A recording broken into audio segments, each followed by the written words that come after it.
Assalamualaikum warahmatullahi wabarakatuh.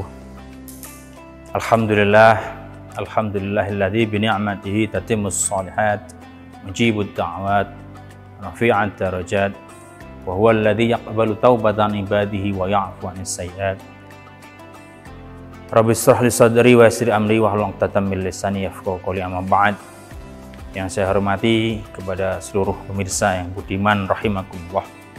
Alhamdulillahirabbil alamin, pada kesempatan hari ini kita masih bisa menjalankan ibadah puasa. Ya, kita masih diberikan kesehatan, nikmat sehat, nikmat sempat untuk mengikuti kajian kita pada hari ini. Alhamdulillahirabbil alamin, kajian kita pada kesempatan hari ini adalah hal-hal yang bisa menggugurkan ibadah puasa kita. Masyaallah hadirun pemirsa yang dirahmati Allah Subhanahu wa taala. Sebetulnya dalam syariat puasa tentu ada kesunahan dan tentu juga ada keharaman atau hal-hal yang dilarang, karena itu bisa membatalkan puasa kita. Nah, orang-orang yang belajar ta'allum, ya, beribadah menggunakan ilmu, tentunya itu akan lebih mudah qabul, karena itu tadi bahwasanya kullu ma bi ghairi ilmin, bahwa sesuatu yang tidak diilmoni atau tanpa ilmu itu mardudatun la tuqbalu, yaitu tertolak, tidak diterima amal kita. Contoh, kita semangat sholat subuh karena semangatnya ya baru dapat gaji umpamanya, atau baru dapat SHU umpamanya, kemudian sholat subuh kita 4 rakaat, nah itu juga tidak boleh. Walaupun toh itu secara hitung-hitungan matematis itu kita nambah, berarti kan bagus, tapi tidak sesuai gitu. Nah, kemudian puasa juga seperti itu. Ibadah puasa ketika kita tidak sesuai tuntunan syariat itu juga bisa membatalkannya, akhirnya mardudatun, tidak diterima oleh Allah Subhanahu wa taala. Maka dari itu perlu kita belajar, ya, supaya apa? Supaya ibadah kita diterima oleh Allah Subhanahu wa taala, sehingga di akhirnya nanti kita bisa mendapatkan derajat yang muttaqin. Pemirsa yang dirahmati Allah Subhanahu wa taala, di bahasan yang lalu saya sudah membahas apa itu sunah-sunahnya puasa, kemudian hal-hal apa sih yang sebetulnya bisa membatalkan puasa. Hari ini saya akan membahas tentang hal yang cukup penting, ya, karena Kanjeng Nabi dawuh begini, kam min shaimin, laisa lahu min siyamihi illa ju' wal 'atsy. Berapa banyak orang-orang yang seakan-akan atau kelihatannya itu puasa, ya. Dia juga menahan makan dan minum dari mulai terbitnya fajar subuh, ya, sampai maghrib. Itu juga tidak makan, tidak minum, tapi yang didapatkan yaitu tadi mekor ngelak, ya, haus dan juga dahaga, lapar, ya, lapar dan dahaga itu saja, tanpa ada asar, tidak ada bekas sama sekali, semekor oleh ngelak sama lapar, itu saja. Nah, apa yang bisa menyebabkan hal itu terjadi? Wong poso kok malah tidak dapat pahala. Apa yang menyebabkan? Nah, hari ini akan saya jelaskan terkait dengan apa saja yang bisa mengurangi, mendegradasi, bahkan menghilangkan pahala puasa kita. Masyaallah hadirin pemirsa yang dirahmati Allah Subhanahu wa taala, ini perlu kita ketahui supaya puasa kita benar-benar diterima oleh Allah Subhanahu wa taala. Yang pertama, ya, yaitu adalah hibah. Apa itu hibah? Membicarakan kejelekan orang lain. Yo, cara bahasa Jawa itu ngerasani.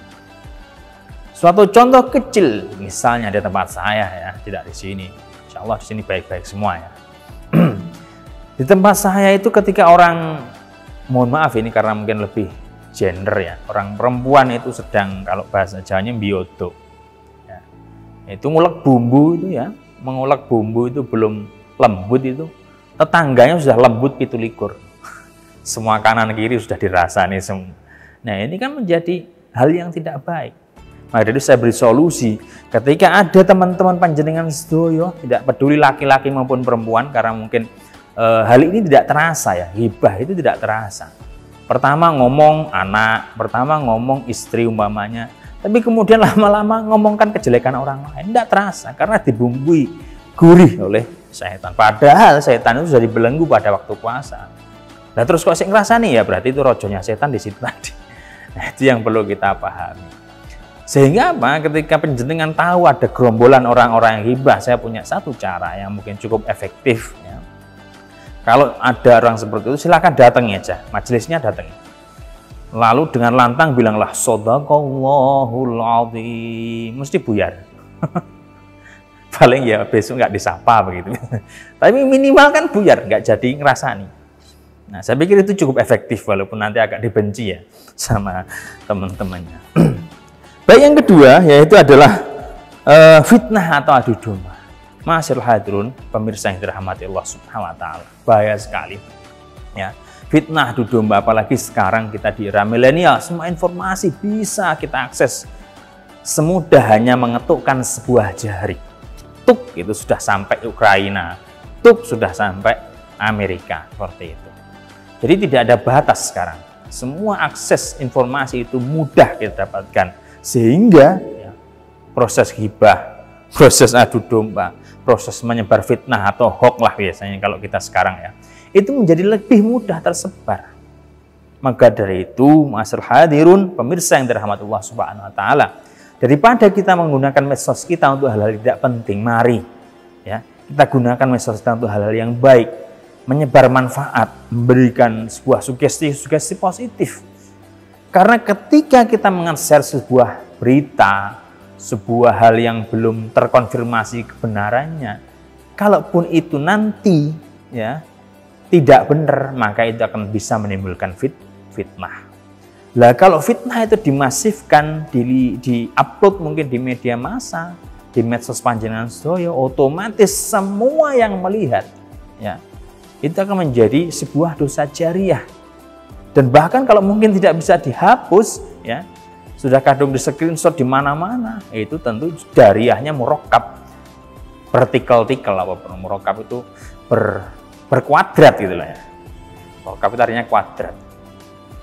Maka dari itu berhati-hatilah dalam bermedsos, apalagi mengejar sebuah informasi. Jangan sampai ya itu menjadi fitnah atau fitnatul kubro.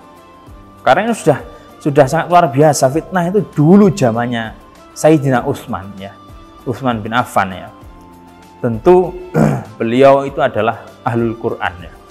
Bahkan ya mohon maaf saya cerita sedikit saja ya. Gara-gara terbunuhnya Utsman itu gara-gara fitnah ya. Fitnatul kubro.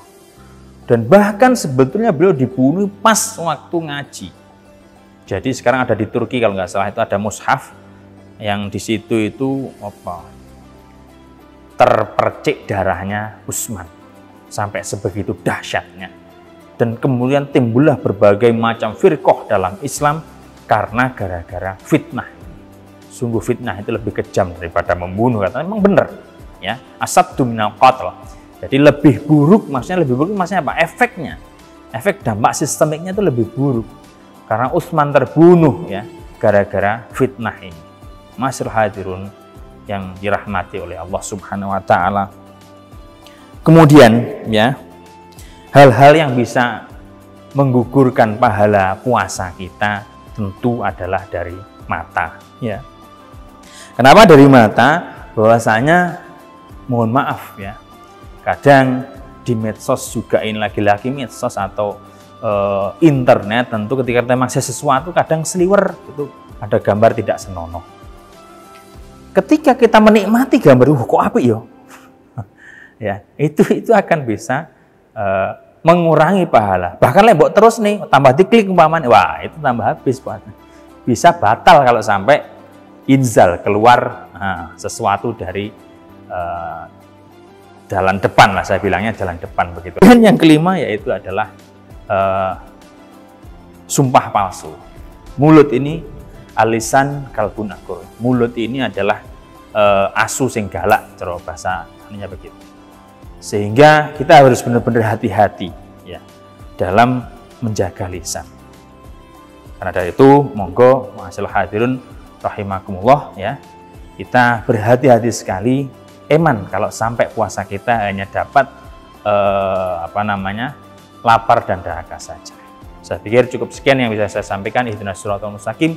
Mohon maaf apabila ada salah kata, salah kasar. Saya mohon maaf yang sebesar-besarnya. Ihdinas siratal mustaqim. Wallahul muwaffiq ila aqwamit thoriq. Wassalamualaikum warahmatullahi wabarakatuh.